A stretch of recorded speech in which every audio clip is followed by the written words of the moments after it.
Hi friends, Savitramma ಚಾನಲ್ಗೆ ಸ್ವಾಗತ. ಇವತ್ತು ಸಾವಿತ್ರಮ್ಮ ಅವರು ಇಲ್ಲದ ಕಾರಣ ಅವರ ಮಗಳಾದ ರಶ್ಮಿ ಆದ ನಾನು ಆರೋಗ್ಯ ಇಲಾಖೆಯಲ್ಲಿ ಕಮ್ಯುನಿಟಿ ಹೆಲ್ತ್ ಆಫೀಸರ್ ಆಗಿ ವರ್ಕ್ ಮಾಡಿ ಇದರ ಬಗ್ಗೆ ನಮಗೆ ನಾನ್ ಕಮ್ಯುನಿಕೇಬಲ್ ಡಿಸೀಸ್ ಬಗ್ಗೆ ಟ್ರೈನಿಂಗ್ ಅನ್ನ ಗೌರ್ನಮೆಂಟ್ ಅಲ್ಲಿ ಕೊಟ್ಟಿರ್ತಾರೆ.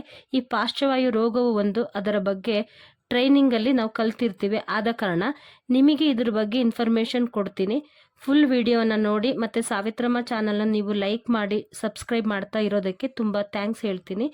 ಇವತ್ತು ಪಾರ್ಶ್ವವಾಯು ರೋಗ ಅಂದರೆ ಸ್ಟ್ರೋಕ್ ಅಥವಾ ಲಕ್ವ ಹೇಗೆ ಬರುತ್ತೆ ಮತ್ತು ನಾವು ಅದನ್ನು ಹೇಗೆ ತಡೆಗಟ್ಟೋದು ಮತ್ತು ಮನೆ ಮದ್ದು ಬಳಕೆಯನ್ನು ಹೇಗೆ ಮಾಡೋದಂತ ನಾನು ತಿಳಿಸ್ಕೊಡ್ತೀನಿ. ಈ ಪಾರ್ಶ್ವವಾಯು ಸ್ಟ್ರೋಕ್ ಅಂದರೆ ಹೇಗೆ ಬರುತ್ತೆ ಅಂತ ಹೇಳೋದಾದರೆ, ಈ ರಕ್ತದಲ್ಲಿ ರಕ್ತ ಹೆಪ್ಪುಗಟ್ಟುವಿಕೆಯಿಂದ ಮೆದುಳಿನಲ್ಲಿ ಸಾಕಷ್ಟು ರಕ್ತ ಪೂರೈಕೆ ಆಗದ ಸ್ಥಿತಿಯಿಂದಾಗಿ ಮೆದುಳಿನಲ್ಲಿ ಜೀವಕೋಶಗಳು ಆಮ್ಲಜನಕದ ಹಸಿವಿನಿಂದ ಸಾಯಲು ಪ್ರಾರಂಭಿಸ್ತವೆ. ಆಗ ಮೆದುಳಿನಲ್ಲಿ ಆಮ್ಲಜನಕದ ಪೂರೈಕೆ ಕಡಿಮೆ ಆದಾಗ ಈ ಸ್ಟ್ರೋಕ್ ಆಗುವ ಚಾನ್ಸಸ್ ತುಂಬಾನೇ ಇರುತ್ತೆ. ಸ್ಟ್ರೋಕ್ ಯಾವುದರಿಂದ ಬರುತ್ತೆ ಅಂತ ನಾವು ಕಾರಣಗಳನ್ನು ನೋಡೋದಾದರೆ, ಮೊದಲಿಗೆ ನಾವು ಅಧಿಕ ರಕ್ತದ ಒತ್ತಡ ಅಥವಾ BP-ಯಿಂದ ಹೆಚ್ಚಾಗಿ ನಾವು ಈ ಸ್ಟ್ರೋಕ್ ಬರೋ ಚಾನ್ಸಸ್ ತುಂಬಾನೇ ಇರುತ್ತೆ. ಮತ್ತು ಮಧುಮೇಹದಿಂದ ಯಾರ್ಯಾರು ಬಳಲ್ತಾ ಇರ್ತಾರೆ ವ್ಯಕ್ತಿಗಳು, ಅವ್ರಿಗೂ ಡಯಾಬಿಟಿಸ್ ಯಾರ್ಯಾರು ಇರುತ್ತೆ ಅಂಥವ್ರಿಗೂ ಸಹಿತ ಸ್ಟ್ರೋಕಿಂದ ಬರೋ ಚಾನ್ಸಸ್ ಹೆಚ್ಚಾಗಿರುತ್ತೆ. ಮತ್ತು ಮದ್ಯಪಾನ ಮತ್ತು ಧೂಮಪಾನದಿಂದನೂ ಸಹಿತ ಸ್ಟ್ರೋಕ್ ಆಗುವ ಚಾನ್ಸಸ್ಗಳು ತುಂಬಾನೇ ಇರುತ್ತೆ. ಸ್ಟ್ರೋಕ್ ಅಥವಾ ಲಕ್ವದ ಅರ್ಲಿ ಸ್ಟೇಜ್ ಸಿಂಪ್ಟಮ್ಸ್ ಅನ್ನು ನಾವು ಯಾವುದೆಲ್ಲ ಅಂತ ನೋಡೋದಾದರೆ, ಮೊದಲಿಗೆ ನಾವು ಮುಖದಲ್ಲಿ ಹಠಾತ್ ಮರಗಟ್ಟುವಿಕೆ ಅಂದರೆ ಈ ಬೆಂಡ್ ಬರೋ ಅಂಥದ್ದು, ಅವರಲ್ಲಿ ಯಾವುದೇ ರೀತಿಯ ಸ್ವಾಧೀನವನ್ನು ಕಳೆದುಕೊಂಡಿರ್ತಾರೆ. ಮತ್ತು ತೋಳುಗಳಲ್ಲಿ ಒಂದು ಬದಿಯಲ್ಲಿ ಮರಗಟ್ಟುವಿಕೆ, ಅದರಲ್ಲೂ ಸಹಿತ ಅವರಿಗೆ ಸ್ವಾಧೀನ ಕಳೆದುಕೊಂಡಿರುತ್ತೆ. ಮತ್ತು ಮಾತಿನಲ್ಲಿ ಅಸ್ಪಷ್ಟವಾಗಿರುತ್ತೆ, ಅಂದರೆ ತೊದಲು ಮಾತುಗಳನ್ನು ನಾವು ನೋಡಬಹುದು. ಮತ್ತು ದೃಷ್ಟಿಯಲ್ಲಿ ಅವರಿಗೆ ಮಸುಕಾಗಿ ಕಾಣುವಂಥದ್ದು, ಮತ್ತು ಅವರಲ್ಲಿ ಅವರಿಗೆ ಗೊಂದಲ ಸಹಿತ ಇರುವಂಥದ್ದಾಗಿರುತ್ತೆ. ಮತ್ತು ಜನರಲ್ಲಿ ಅವರಿಗೆ ಕಮ್ಯುನಿಕೇಟ್ ಮಾಡಲು ಅವರಿಗೆ ತೊಂದರೆ ಆಗೋ ಚಾನ್ಸಸ್ ಇರುತ್ತೆ. ತಲೆ ತಿರುಗುವಿಕೆ ಮತ್ತು ವಾಕರಿಕೆ ವಾಂತಿಯನ್ನು ನಾವು ಈ ಲಕ್ಷಣದಲ್ಲಿ, ಈ ಸ್ಟ್ರೋಕ್ ಅಥವಾ ಲಕ್ವದಲ್ಲಿ ನಾವು ನೋಡಬಹುದು. ಸ್ಟ್ರೋಕ್ ಅಥವಾ ಲಕ್ವವು ಯಾವ ಕಾರಣದಿಂದ ಬರುತ್ತೆ ಅಂತ ನಾವು ಹೇಳೋದಾದರೆ, ಅನಾರೋಗ್ಯಕರ ಆಹಾರ ಪದ್ಧತಿ. ನಾವು ಇವಾಗ ಜಾಸ್ತಿ ನೀವೆಲ್ಲರೂ ನೋಡೋ ರೀತಿಯಲ್ಲಿ ಜಂಕ್ ಫುಡ್ ಹೊರಗಡೆ ತಿನ್ನೋದ್ರಿಂದ ಮತ್ತು ಫಾಸ್ಟ್ ಫುಡ್ ತಿನ್ನೋದ್ರಿಂದ ಸಹಿತ ಈ ಸ್ಟ್ರೋಕ್ ಬರೋವಂಥ ಚಾನ್ಸಸ್ ತುಂಬಾ ಇರುತ್ತೆ. ಮತ್ತು ವ್ಯಾಯಾಮದ ಕೊರತೆ. ಇವಾಗೆಲ್ಲ ಎಲ್ಲರ ಜೀವನದಲ್ಲೂ ಬ್ಯುಸಿ ಶೆಡ್ಯೂಲ್ ಆಗಿರೋದ್ರಿಂದ ವ್ಯಾಯಾಮ ಮಾಡೋದು ಎಲ್ಲರಲ್ಲೂ ಕಡಿಮೆ ಆಗ್ತಾ ಹೋಗಿದೆ. ಊಟ ಮಾಡೋದು ಬರೀ ಕೂತ್ಕೊಳ್ಳೋದೇ ಕೆಲಸ ಆಗಿರೋದ್ರಿಂದ ಈ ಸ್ಟ್ರೋಕ್ ಬರೋ ಚಾನ್ಸಸ್ಸು ತುಂಬಾ ಇದೆ. ಮತ್ತು ಅತಿಯಾದ ಮದ್ಯ ಸೇವನೆ ಮತ್ತು ಧೂಮಪಾನ ಸೇವನೆ ಯಾರ್ಯಾರು ಮಾಡ್ತಾರೆ ಅವರಲ್ಲಿ ತುಂಬಾ ನಾವು ನೋಡಬಹುದು. ಮತ್ತು ತಂಬಾಕು ಸೇವನೆ ಯಾರ್ಯಾರು ಮಾಡ್ತಾರೆ ಅವರಲ್ಲೂ ಜಾಸ್ತಿಯಾಗಿ ಕಾಣಬಹುದು. ಮತ್ತು ಅಕಾರ್ಡಿಂಗ್ ಟು ಏಜ್ ಆಗ್ತಾ ಹೋಗುತ್ತೆಲ್ಲ, ಯಾರ್ಯಾರಿಗೆ ಏಜ್ ಆಗ್ತಾ ಹೋಗುತ್ತೆ ಮತ್ತು ಹೈಪರ್ ಟೆನ್ಷನ್ ಯಾರಲ್ಲಿ ಜಾಸ್ತಿಯನ್ನು ನಾವು ಕಾಣ್ತೇವೆ ಅವರಲ್ಲೂ ಸ್ಟ್ರೋಕ್ ಆಗೋ ಚಾನ್ಸಸ್ ತುಂಬಾ ಇರುತ್ತೆ. ಸ್ಟ್ರೋಕ್ ಅಥವಾ ಲಕ್ವವನ್ನು ನಾವು ಹೇಗೆ ತಡೆಗಟ್ಟೋದು ಅಂತ ಹೇಳೋದಾದರೆ, ನಿಮಗೆಲ್ಲ ತಿಳಿದಿರೋ ಪ್ರಕಾರ ಪ್ರಿವೆನ್ಷನ್ ಬೆಟರ್ ದೆನ್ ಕ್ಯೂರ್ ಅಂತ ಹೇಗೆ ಹೇಳ್ತೀವಿ, ಅದೇ ಪ್ರಕಾರದಲ್ಲಿ ನಾವು 82% 90% ನಾವು ಲಕ್ವವನ್ನು ನಾವು ತಡೆಗಟ್ಟಬಹುದು. ಯಾವುದೆಲ್ಲ ನಾವು ಕ್ರಮಗಳನ್ನು ಪಾಲಿಸಿದ್ರೆ ತಡೆಗಟ್ಟಬಹುದು ಅನ್ನೋದಾದರೆ, ಮೊದಲಿಗೆ ನಾವು ಧೂಮಪಾನ ಮಾಡೋದನ್ನು ಆದಷ್ಟು ನಾವು ತಡೆಗಟ್ಟಬೇಕು. ಅದರಿಂದನೂ ಎಷ್ಟೋ ಪರ್ಸೆಂಟ್ ನಾವು 50% ನಾವು ಕಡಿಮೆ ಮಾಡ್ಬೋದು. ಮತ್ತು ಅದ್ರ ಜೊತೆಗೆ ನಾವು ಮದ್ಯ ಸೇವನೆ ಮಾಡೋದ್ರಿಂದ ರಕ್ತದೊತ್ತಡ ಹೆಚ್ಚಾಗುತ್ತಾ ಹೋಗುತ್ತೆ. ಅದರಿಂದನೂ ನಮಗೆ ಆ ಸ್ಟ್ರೋಕ್ನ ಅಪಾಯ ಹೆಚ್ಚಾಗೋದ್ರಿಂದ ಮದ್ಯಪಾನವನ್ನು ನಾವು ಕಡಿಮೆ ಮಾಡಬೇಕು.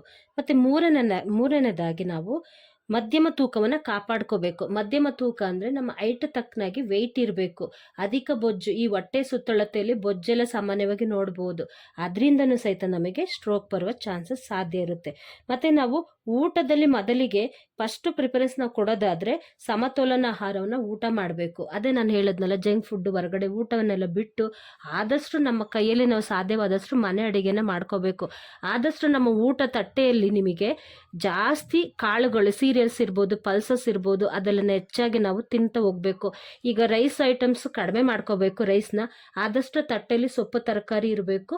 ಮತ್ತು ಈ ಕಾಳುಗಳು ಅದನ್ನೆಲ್ಲ ತಿನ್ನೋದ್ರಿಂದ ನಾವು ಸಮತೋಲನ ಆಹಾರವನ್ನು ಮಾಡೋದ್ರಿಂದ ಈ ಎಲ್ಲ ಕಾಯಿಲೆಯಿಂದ ನಾವು ತಡೆಗಟ್ಟಬಹುದು. ಸ್ಟ್ರೋಕ್ ಅಥವಾ ಲಕ್ವ ಹೊಡೆದ ತಕ್ಷಣ ಯಾವುದೆಲ್ಲ ನಾವು ಕ್ರಮವನ್ನು ಅನುಸರಿಸಬೇಕು ಅಂತ ಹೇಳೋದಾದರೆ, ಮೊದಲಿಗೆ ನಾವು ಈ 100 ml ಕೊಬ್ಬರಿ ಎಣ್ಣೆಯನ್ನು ತೆಗೆದುಕೊಂಡು ಅವರಿಗೆ ಕುಡಿಸೋದ್ರಿಂದನೂ ನಾವು ಆದಷ್ಟು ಸ್ಟ್ರೋಕನ್ನು ಕಡಿಮೆ ಮಾಡ್ಬೋದು.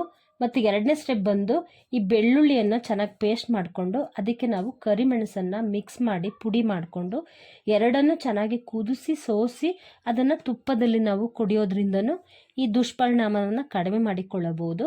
ಮತ್ತು ಮೂರನೇದಾಗಿ ಅಂಗಾಲು ಮತ್ತು ಅಂಗೈಗಳು ತುಂಬಾ ಡ್ರೈನೆಸ್ ಆಗಿರೋ ಚಾನ್ಸಸ್ ತುಂಬಾ ಇರುತ್ತೆ. ಹಾಗಾಗಿ ನಾವು ಸಾಸಿವೆ ಮತ್ತು ಕೊಬ್ಬರಿ ಎಣ್ಣೆಯನ್ನು ಉಪಯೋಗಿಸೋದ್ರಿಂದನೂ ಸಹಿತ ಈ ಮಸಾಜ್ ಮಾಡ್ಕೊಂಡಿರೋದ್ರಿಂದನೂ ಕಡಿಮೆ ಮಾಡ್ಕೋಬಹುದು. ಮತ್ತು ನಮ್ಮ ಕೈ ಕಾಲುಗಳಲ್ಲಿ ಸ್ಟಿಫ್ನೆಸ್ ಅನ್ನೋದು ಜಾಸ್ತಿ ಆಗಿರುತ್ತೆ, ಹಾಗಾಗಿ ರಕ್ತ ಸಂಚಲನ ಎಲ್ಲ ಕಡಿಮೆ ಆಗಿರುತ್ತೆ. ಆದ್ದರಿಂದ ನಾವು ಈ ಮಸಾಜು ತುಂಬಾ ಉಪಯೋಗ ಆಗಿರುತ್ತೆ. ಮತ್ತು ನಾವು ಎರಡನೇ ಸ್ಟೇಜು ಇದು ಫಸ್ಟ್ನೇ ಸ್ಟೇಜ್ ನೋಡೋದಾದರೆ, ಎರಡನೇ ಸ್ಟೇಜಲ್ಲಿ ನಾವು ಏನೆಲ್ಲ ಮಾಡ್ಬೋದು, ಈ ಜಾಸ್ತಿ ಸ್ಟ್ರೋಕ್ ಆಗಿರುತ್ತಲ್ಲ ಅವರಿಗೆ ಆದಷ್ಟು ನಾವು ಫಸ್ಟ್ ಪ್ರಿಫರೆನ್ಸ್ ಬಂದು ಆಯುರ್ವೇದಿಕ್ ಪ್ರಿಫರೆನ್ಸ್ ಕೊಡೋಣ. ಅದರಲ್ಲಿ ಪಂಚಕರ್ಮ ಚಿಕಿತ್ಸೆಯು ತುಂಬ ಇಂಪಾರ್ಟೆಂಟ್ ಆಗಿರುವಂಥದ್ದು.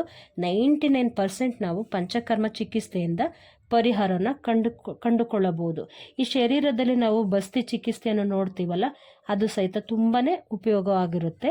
ಮತ್ತು ಯಾರಿಗೆಲ್ಲ ಈ ಕಿಡ್ನಿ ಪ್ರಾಬ್ಲಮ್ ಇರ್ಬೋದು, ಹಾರ್ಟ್ ಪ್ರಾಬ್ಲಮ್ ಯಾರಿಗೆಲ್ಲ ಇರುತ್ತೆ, ಅವ್ರು ಒಂದ್ಸರಿ ಡಾಕ್ಟರ್ನ ಕನ್ಸಲ್ಟ್ ಮಾಡಿ ಈ ಮನೆ ಮದ್ದನ್ನ ತೆಗೆದುಕೊಳ್ಬೇಕಂತ ನಾನು ಕೇಳ್ಕೊತೀನಿ. ಈಗ ನಾವು ಫಸ್ಟ್ ಸ್ಟೇಜಲ್ಲಿ ಯಾವುದೆಲ್ಲ ನಾವು ಫಸ್ಟ್ ಏಡನ್ನು ಮಾಡಬೇಕು ಅಂತ ಹೇಳೋದಾದರೆ, 1 ಅವರ್ ಅನ್ನೋದು ಅದು ತುಂಬಾ ನಮಗೆ ತುಂಬ ಇಂಪಾರ್ಟೆಂಟ್ ಆಗಿರುತ್ತೆ. ಅದು ಗೋಲ್ಡನ್ ಅವರ್ ಆಗಿರುತ್ತೆ.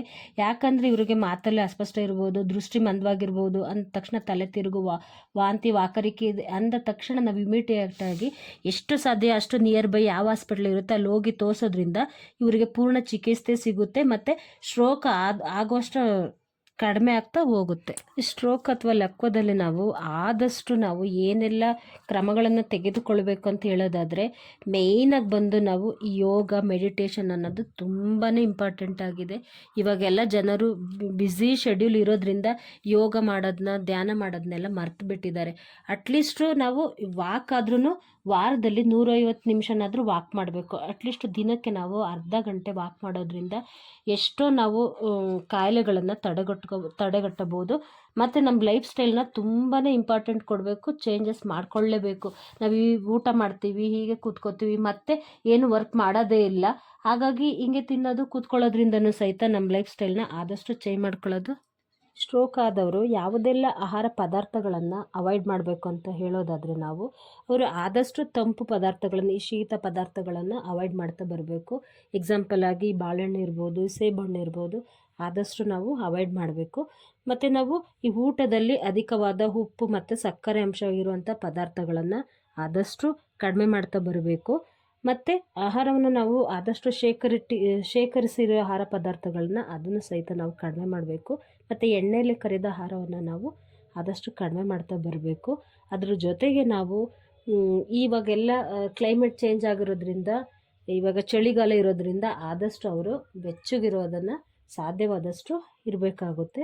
ಮತ್ತು ನಿಯಮಿತವಾಗಿ ನಾವು ಡಾಕ್ಟ್ರ್ ಹತ್ರ ತಪಾಸಣೆ ಮಾಡಿಸ್ಕೊಳ್ಳೋದನ್ನ ಮರಿಬಾರ್ದು ಯಾವುದು. ನಾನು ಹೇಳಿರುವ ಮಾಹಿತಿಗಳು ನಿಮಗೆ ತುಂಬ ಉಪಯುಕ್ತವಾಗಿದೆ ಎಂದು ನಾನು ತಿಳಿದುಕೊಳ್ತೇನೆ. ಇದೇ ರೀತಿ ನಿಮಗೆ ಹೆಚ್ಚಿನ ಮಾಹಿತಿ ಬೇಕಾದಲ್ಲಿ ಈ ಸಾವಿತ್ರಮ್ಮ ಚಾನಲನ್ನು ನೀವು ಲೈಕ್ ಮಾಡಿ, ಶೇರ್ ಮಾಡಿ, ಸಬ್ಸ್ಕ್ರೈಬ್ ಮಾಡೋದನ್ನ ದಯವಿಟ್ಟು ಮರಿಬೇಡಿ ಎಂದು ಹೇಳ್ತಾ ನಾನು take care, bye bye, thank you.